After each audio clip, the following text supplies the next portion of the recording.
Chegou do futuro um exército de viajantes do tempo, trazendo um pedido de socorro urgente. A Terra está à beira de um colapso total, diante de uma invasão alienígena letal. A única chance é pegar um atalho para o futuro e entrar de cabeça na guerra que está rolando lá.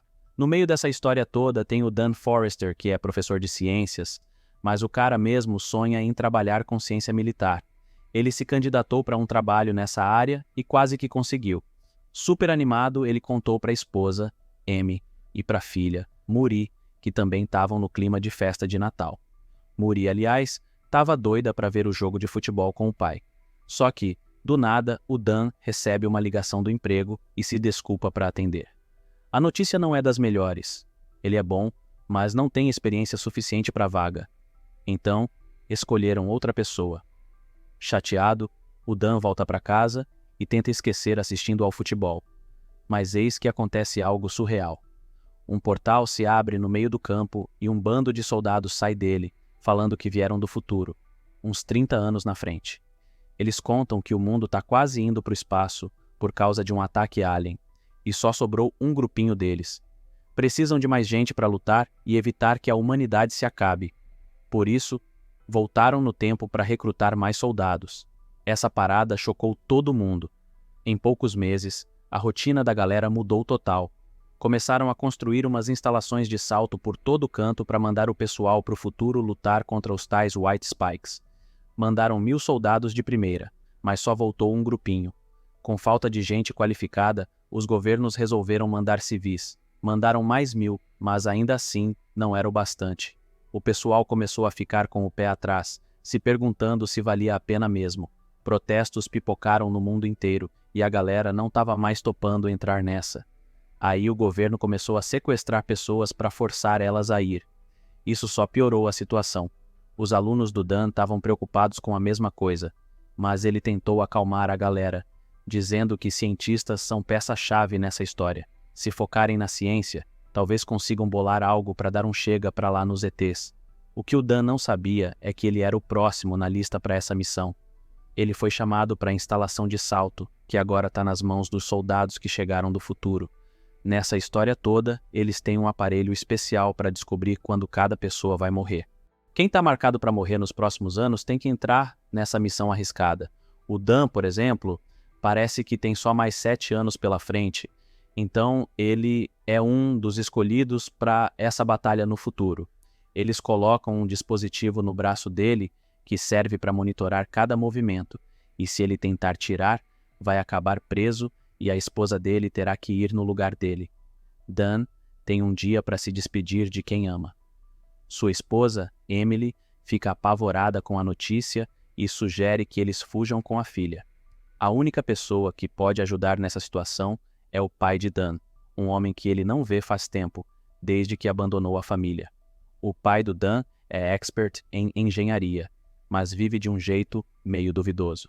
Por isso, o Dan sempre manteve distância. Quando eles se encontram, o pai até oferece tirar o rastreador, mas Dan acaba desabafando sobre o passado, relembrando como sua mãe lutou sozinha. O pai tenta explicar que sumiu para proteger a família, mas Dan não acredita e acha que é só uma desculpa. Frustrado, ele recusa a ajuda e volta para casa. Em casa, Dan diz a Emily que não tem escolha a não ser ir para a missão e torcer para sobreviver. Ele se despede da filha Muri, prometendo voltar logo. No dia seguinte, Dan vai para o treinamento na instalação. Lá, um sargento explica que todos que sobreviverem por 7 dias serão trazidos de volta ao presente. O treinamento é basicamente aprender a usar armas, sem exercícios físicos pesados. Os civis são divididos em 2 grupos. Dan entra para o grupo R-Force e faz amizade com um cara chamado Charlie. O grupo também tem um sujeito chamado Dorian, que já está indo para essa missão pela 3ª vez.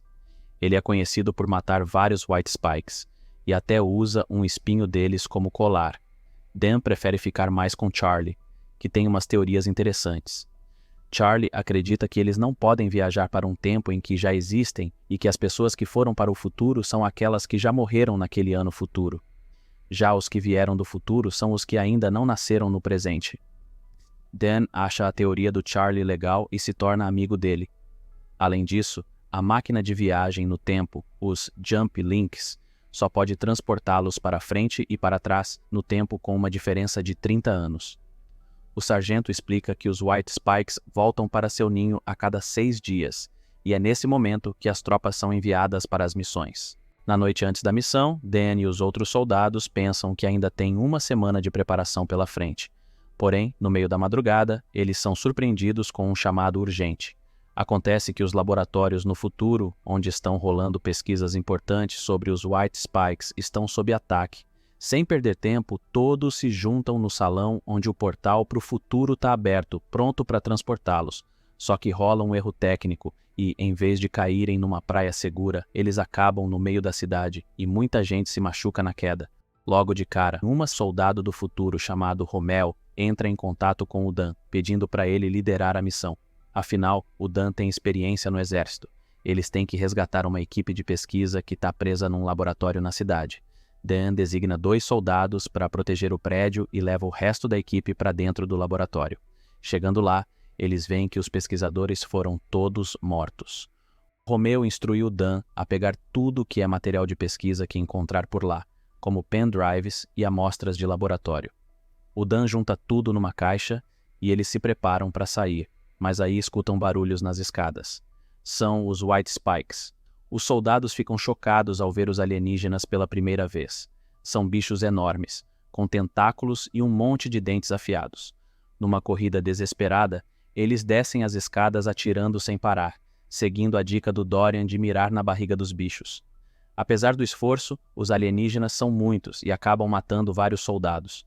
Romeu avisa que mandou helicópteros e veículos para resgatar a galera. Quando o Dan e os outros chegam ao ponto de encontro, os White Spikes destroem os veículos e matam os motoristas. Eles têm que correr pela vida.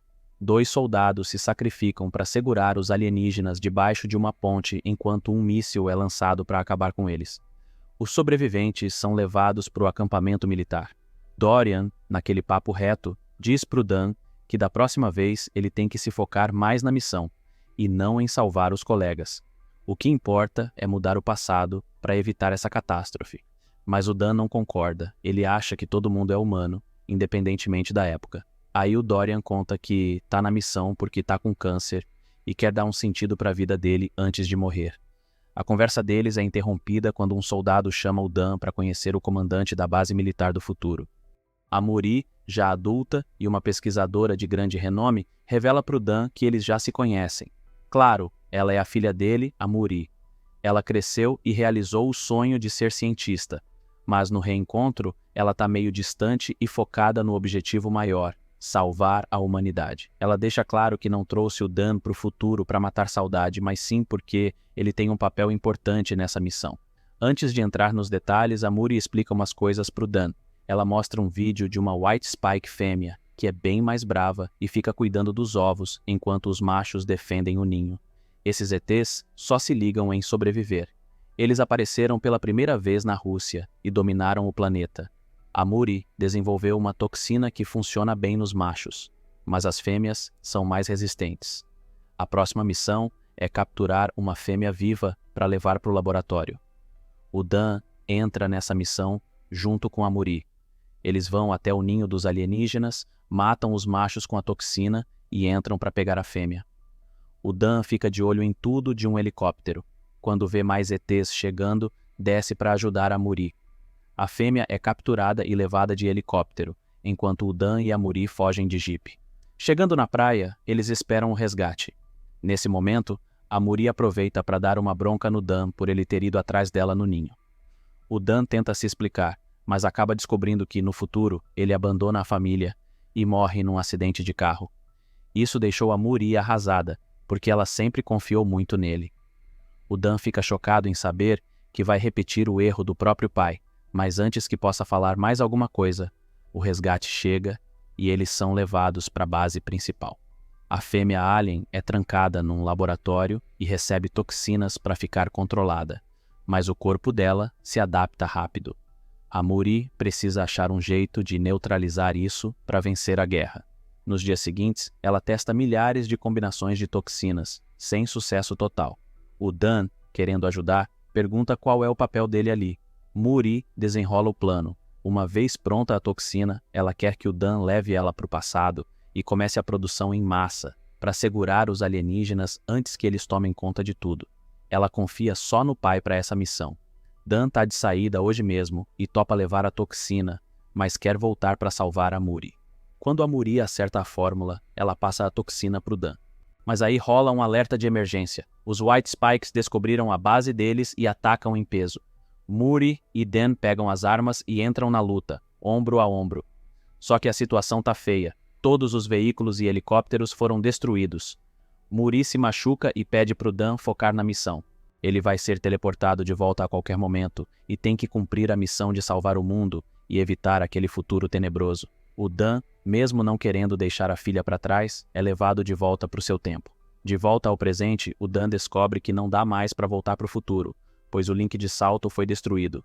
Recuperado dos ferimentos, ele volta para casa, mas está com a cabeça no que aconteceu. Ele quer salvar a Muri do futuro a qualquer custo. Juntando-se ao Charlie e ao Dorian, eles começam a quebrar a cabeça para descobrir onde os alienígenas vão pousar. O Dan usa o colar do Dorian, que tem cinza vulcânica, e um aluno dele, que é entendido no assunto, conclui que a cinza vem dos glaciares da Rússia. O Dan tenta convencer o governo a bancar a pesquisa, mas eles não topam.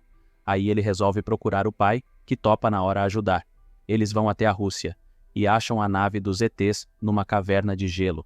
Sabem que em uns 20 anos o gelo vai derreter e os bichos vão se espalhar. O Dan decide agir por conta própria.